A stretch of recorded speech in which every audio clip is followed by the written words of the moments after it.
안녕 형들. 형들은 레슬링 역사상 가장 욕을 많이 먹었던 인물을 뽑자면 누굴 먼저 꼽을까?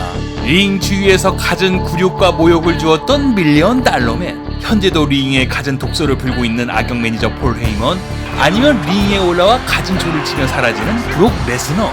그러나 뭐니뭐니 해도 오늘 소개시켜줄 이 남자에 비하면 세 발의 피, 빙산의 일각, 티라노사우루스의 발톱, 모든 레슬링 소식과 뉴스, WWE의 정점에는 항상 이 남자가 있었어. 바로 형들도 익히 잘 아는 이 사람, 빈스 맥맨 WWE 회장이야. 우리가 프로레슬링을 사랑하는 만큼 애증의 관계로 점점 뜨거워질 수밖에 없었던 게 빈스 회장과의 관계였어. 모든 레슬링 소식에 항상 빈스 회장의 만수무강을 미는 댓글들로 도배될 정도로 팬들의 사랑을 독차지하고 있는 빈스 맥맨. 때론 악덕 회장으로, 때론 우람해져 나타나 팬들을 놀라게 하거나 저명 인사와 뜨거운 한판을 벌이는 등 가진 꼴값을 떠는 그의 모습이 상당히 애처로워 보였지만 언제나 그렇듯 그의 행보는 우리에겐 뜨거운 감자였어. 프로레슬링계를 일으켜 세운 희대의 천재, 때론 고집불통 회장님, 아니면 레슬링밖에 모르는 바보. 이렇듯 여러 수식어가 난무하는 레슬링계 회장 빈스 맥맨의 뒷이야기와 근황은 링 위의 경기처럼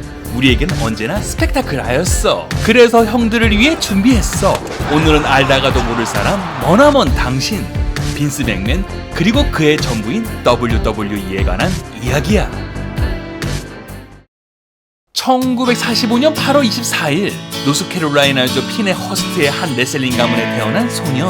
몇 번 아버지가 바뀌는 불안한 가정에서 자랐고 친아버지 얼굴을 한 번을 보지 못하며 컸던 어린 시절. 그의 유일한 소망은 아버지를 만나게 해달라는 소중한 바람이었어. 그의 간절함이 통했던 것일까? 12살이 되어서야 친아버지 맥맨 시니어를 만난 것은 어쩌면 그의 인생에 크나큰 행운이었는지도 모르겠어. 아버지의 도움으로 명문이었던 이스트 캐롤라이나 대학을 졸업하며 그를 끔찍하게 따랐던 아들 빈스. 그의 가슴 한구석에 늘상 있었던 꿈은 대를 이어 링 위에 오르는 프로레슬러, 바로 그것이었어. 그러나 급구 아버지의 반대로 선수가 아닌 스텝 또는 아나운서로 활약을 하며 링 주위만 맴돌게 되었던 빈스 맥맨. 일찍이 그의 명석한 두뇌와 카리스마를 알아본 아버지였고 링에 땀을 흘려 서기보다는 멀찌감치 바라보며 시장의 판도를 잇는 것이 더 중요했던 것이었어. 아버지의 매서움은 적중하여 어느덧 빈스 맥맨의 활동과 경영은 빛을 발하기 시작했어. 1982년 CWC와 NAW WWWF를 합병시키며 독립단체를 다시 설립하게 되었으니 그것은 바로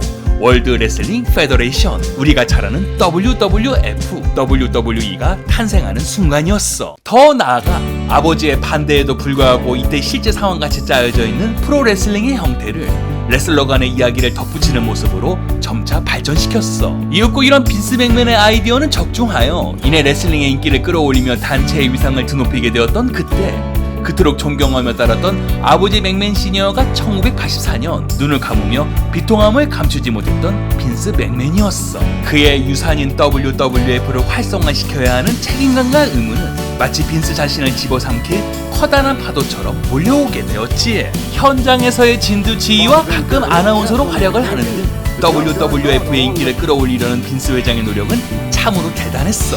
워낙 아버지와는 다르게 공격적인 성향과 모험심이 강했던 경영 철학은 이내 원대한 꿈으로 이어지게 되었으니 그것은 바로 미국 내 제1의 레슬링 기관을 만들겠다는 큰 포부였어. 이때의 프로레슬링은 각 지역구를 책임지는 레슬링 기관이 존재했고 소규모 단체들이 즐비했던 시절이었어. 빈스는 그것을 뛰어넘어 프로레슬링이란 장르를 가지고 미국 본토에 제해가는 단체를 만들겠다는 원대한 꿈을 가졌고 이는 현실에 비해 허무맹랑해 보였으니 그의 계획은 조금 위태롭기까지 하였지. 자, 그 꿈을 위해서는 먼저 무엇이 필요했을까? 맞았어. 그것은 팬들을 아우를 대스타, 시대의 아이콘이었어. 그래서 빈스 회장은 이때부터 모든 자본을 들여 전국 각지에 있는 전도 유망한 레슬러를 끌어모으기 시작했으니 이로 인해 회사 내 재정난이 심화될 정도였어.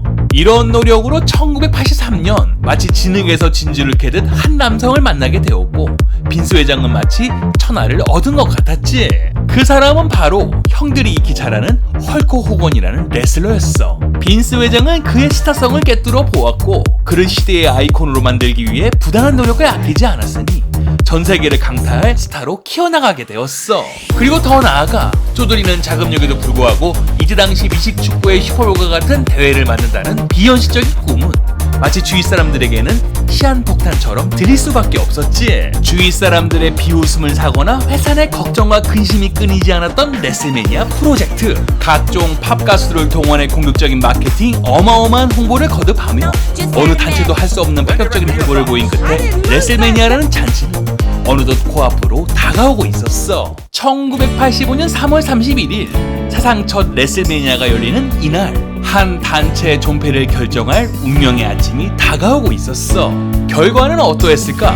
빈스 회장의 예상 이상으로 어마어마한 인파와 함께 성대하게 펼쳐진 레슬매니아는 초대박 그 이상이었어. 이로 인해 WWF는 명실상부한 레슬링계의 1위 자리를 굳히며 각종 투자와 돈이 모이는 것은 물론 모든 레슬러들이 들어가고 싶어하는 선망의 기관으로 우뚝 서게 되었지. 매달 근근히 연명하는 여느 레슬링 단체와는 달리 정말 돈을 만드는 단체, 열린 흥행을 일으키는 기관, 모든 레슬링 팬들의 사랑을 받는 WWF. 맞았어, 골든 제너레이션. WWE의 첫 번째 황금기가 도래한 것이라 말할 수 있겠어. 그러나 이런 빈스 회장의 엄청난 행보에도 그에게 있어 엄청난 시련이 다가올 줄은 꿈에도 몰랐어. 1994년 WWF란 기관을 송두리째 뒤흔들어 놓았던 사건, 일명 스테로이드 파동이 그것이었어. 오직 흥행을 위해 레슬러들에게 약물 사용을 강요하거나 그것을 허용했던 과거는 씻을 수 없는 과오로 다가오게 되었어. 대스타 헐크 호건의 불리한 증언까지 더해져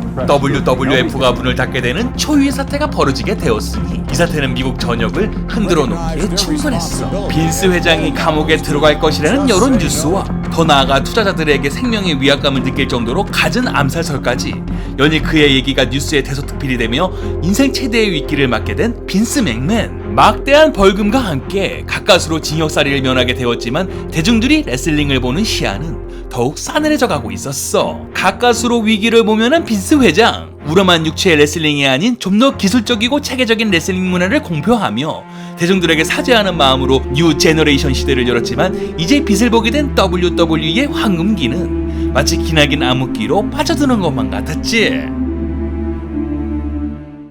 1996년 5월 16일 경기가 끝나자마자 서로 얼싸하는 선수들의 장면은 팬들에게 크나큰 충격이 아닐 수 없었어. 이때 벌어진 스캇 홀, 케빈 데이시와 트리플 H 션 마이클스의 적전은 마치 서로를 증오하는 앙숙과도 같았어. 그들은 링 안팎으로 오가며 서로를 증오하였고 그것은 팬들의 몰입감을 자극시키며 마치 실제 상황을 방불케 하였지. 그러나 5월 19일 매디슨 스퀘어 가든에서 보여준 그들의 모습은 과히 충격과 공포 그리고 배신 그 자체였어. 이들은 단시간에 서로를 얼싸안으며 작별의 시간을 아쉬워했지만 레슬링이 실제라고 생각했던 다수의 팬들에게 이런 모습은 점차 이해할 수 없었던 광경이었어.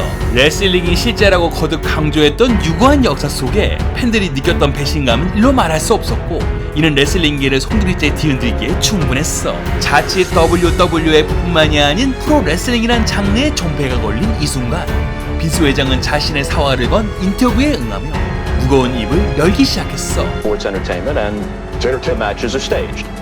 그리고 레슬링은 각본으로 이루어짐을 시인하게 된 한 사나이. 만방에 까발려진 프로레슬링의 실체. 레슬링의 시대는 끝났다. 우수한 레슬링의 역사와 마침표를 찍을 것만 같았던 빈스 회장의 폭탄 선언은 과연 어떠한 결과를 낳게 되었을까? 그러나 레슬링 시장의 입에서 나온 각본에 대한 이야기는 팬들에게 더욱 신선하게 다가왔고 프로레슬링의 인기는 오히려 상승 곡선을 그리게 되었어. 맞았어. 그것은 프로레슬링의 혁명, 바야흐로 링 위의 대각본 시대가 도래하게 되었어. 그리고 이는 미국 내 단체들에게는 호재가 되기 충분했고 한술 더 떠 라이벌 단체 WCW는 이런 흐름에 맞추어 헐크 호건을 영입하여 과감히 악역으로 변신시켰으니 그들의 공습은 이제 막 시작이었어. 빈스 회장이 한시름을 놓을 찰나 헐크 호건의 뜨거운 활약으로 WCW의 시청률은 WWF를 추월하며 급기야는 레슬링 2인자로 몰리게 된 현실은 믿을 수 없는 악몽 같았어. 그러나 큰 문제는 하나 더 있었어. 그것은 바로 빈스 회장의 멘탈이었어. 한 번도 흔들림이 없었던 빈스 맥맨. 연일 등을 돌리는 투자자들과 주위의 무성한 소문들은 항상 침착했던 한 사내를 뒤흔들어 놓기에 충분했어. 이런 상황 속에 헐크 호건의 대를 잇는 대스타 브렛 하트마저 라이벌 단체의 이적이 확실시되며 빈스 회장의 정신적 유지적 타격은 일로 말할 수 없었어. 더욱이 브렛 하트가 WWF 챔피언 벨트를 가지고 WCW로 넘어갈 거란 망상은 그 그를 점점 옥죄기 시작했어. 브렛 하트의 각본 조정 권한으로 마지막 고향에서의 승리로 WWF를 떠난다는 결과는 어길 수 없는 약속이었고 마치 믿음과 실리를 놓고 버리는 계약과도 같았지. 그러나 빈스 회장은 좀채 사무실에서 나오지 않으며 어둠컴컴한 방 안에서 뭔가를 꾸미는 모습이었고 그 모습은 왠지 위태로워 보였어.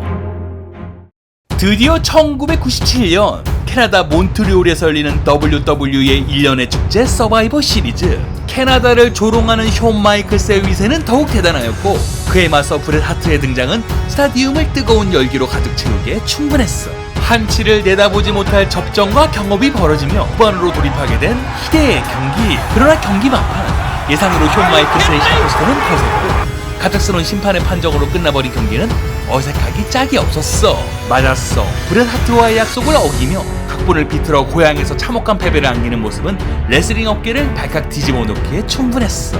이 소식을 들은 레슬러들은 사상 초유의 사기극에 분노하였고 단체의 수장이 레슬러들에게 붙잡혀 라커룸에 끌려다니는 모습은 프로레슬링의 어두운 민낯을 마치 보여주는 것 같았지. 몬트리올 스쿠리잡 사건은 가해자 빈스 회장, 피해자 브렛 하트, 그리고 레슬링을 사랑하는 팬들, 땀 흘려 링에 오르던 레슬러 그 누구도 승자가 될 수 없었던 레슬링 역사 속의 크나큰 오점으로 남게 되었어. 이때의 사건으로 WWE와 빈스 맥맨의 입지는 땅으로 곤두박질 치게 되었고 믹 폴리, 언더테이커를 비롯하여 다수의 레슬러들에게도 외면을 받게 되는 초유의 사태가 벌어지고 말았어.